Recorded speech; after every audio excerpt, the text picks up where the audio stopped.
Rocket launch பார்க்கும்போது பின்னாடி diamond ஷேப்பில் க்ளோ ஆகிற பேட்டர்ன் பார்த்துருக்கீங்களா? நிஜமாக ராக்கெட்டில் டைமண்ட் இருக்கா?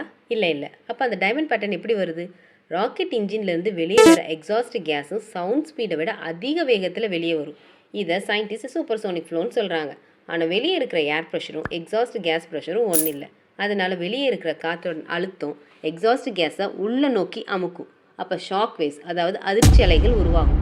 அப்படி அமுக்கிற கேஸ் உடனே திரும்ப விரியும் போது எக்ஸ்பான்ஷன் வேவ்ஸ், அதாவது விரிவாகிற அலைகள் உருவாகும்.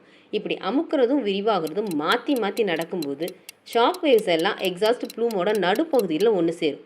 அங்கே உருவாகிற பிரைட் சென்டருக்கு சயின்டிஸ்ட் மேக்னஸ்க்கு பேர் வச்சுருக்காங்க. இந்த ப்ராசஸ் ரிப்பீட்டடாக நடக்கிறதுனால தான் ராக்கெட் எக்ஸாஸ்டில் நமக்கு க்ளோயிங் ஷாக் டைமண்ட்ஸ் தெரியுது. ஸோ ராக்கெட்டில் டைமண்ட் இல்லை, ஃபிசிக்ஸ் தான் டைமண்ட் ஷேப்பை க்ரியேட் பண்ணுது.